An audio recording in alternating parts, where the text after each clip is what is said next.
रायगडच्या पेण तालुक्यातील बाळगंगा धरण प्रकल्पग्रस्तांनी लोकसभा निवडणुकीवर बहिष्कार टाकण्याचा निर्णय घेतलाय। आज प्रकल्पग्रस्त संघर्ष समितीने जिल्हाधिकारी यांची भेट घेऊन निवेदन दिले व आपली भूमिका स्पष्ट केली आहे। धरणाचे काम 80% पूर्ण होऊ नये, निवाड्यामध्ये अनेक त्रुटी राहिल्या आहेत। प्रकल्पग्रस्तांचे अनेक प्रश्न आजही प्रलंबितच आहेत। त्यांच्या मागण्यांकडे शासनाकडून दुर्लक्ष होत आहे। याचा निषेध म्हणून प्रकल्पग्रस्त गावातील नागरिकांनी बैठक घेऊन एकमुखाने हा निर्णय घेतला आहे। मी तुम्हाला सांगतो, स्वातंत्र्याच्या अमृत महोत्सवी काळामध्ये बहिष्कार टाकणं हे देशाच्या दृष्टिकोनातून बरोबर नाही। परंतु आम्हाला पण कल्पना आहे की असा हा निर्णय घेताना आम्हाला सुद्धा दुःख होतोय। का दुःख होण्याचं कारणच तसं आहे, आज 2010 पासून जर आज प्रकल्पाचा कुठलाही जो 14 वर्ष झाली आणि 14 वर्षामध्ये बाळगंगा प्रकल्प हा तसाच रखडत बसला आहे।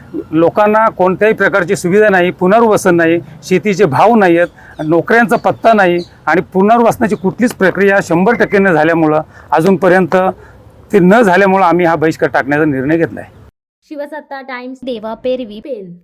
दे धडक बेधडक वृत्त देणाऱ्या आपल्या शिवसत्ता टाइम्स न्यूज चॅनलला लाल बटन दाबून सबस्क्राईब करा आणि बेल आयकॉनला क्लिक करायला विसरू नका।